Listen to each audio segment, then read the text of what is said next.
Opening shot of the TVR Cerbera, parked on an open road, camera panning around the car.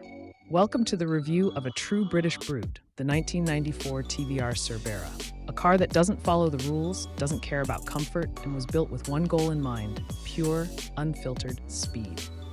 TVR has always been about raw driving experiences, and the Cerbera is no exception. The Cerbera was a significant step for TVR. Unlike previous models, which relied on engines from Rover or Ford, this was the first TVR to feature an in-house engine, the AJP8, a 4.2-liter V8 that could rev to the heavens and produced a monstrous 360 horsepower. Weighing in at just over 1,100 kilograms, this thing was absurdly fast. 0 to 60 in just over 4 seconds, a top speed north of 180 miles per hour, and no electronic aids. No traction control, no ABS, no safety nets. Just you, the car, and your bravery. Stepping inside, you're greeted by a cockpit that looks more like a concept car than something actually put into production.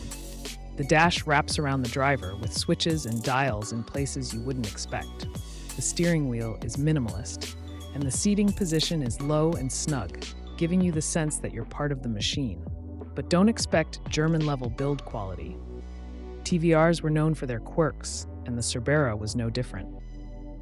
Panels creaked, electronics had minds of their own, and sometimes things just stopped working. But that was part of the charm. On the road, the Cerbera is an animal.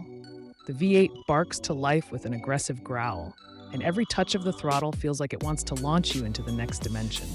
The steering is razor sharp, the suspension is firm, and the rear-wheel drive setup means you have to respect the power. Get it right, and it rewards you with an exhilarating experience. Get it wrong, and well, let's just say TVRs have a reputation for keeping drivers on their toes. But despite its wild nature, the Cerbera wasn't just a weekend toy. It was designed as a proper grand tourer, with a fixed roof and, believe it or not, rear seats. Not that they were particularly usable, but technically this was a 2+2. A car you could, in theory, take on long drives. Whether you'd make it without some sort of mechanical hiccup was another story. The 1994 TVR Cerbera was a statement. It wasn't refined, it wasn't practical, and it certainly wasn't safe by modern standards. But that's exactly why it's loved. It was a car that put passion over precision, excitement over convenience. And today it remains one of the most thrilling, terrifying, and unforgettable sports cars to ever come out of Britain. If you've ever driven a TVR, you'll know that there's nothing quite like it. And if you haven't, well, just be ready for the ride of your life.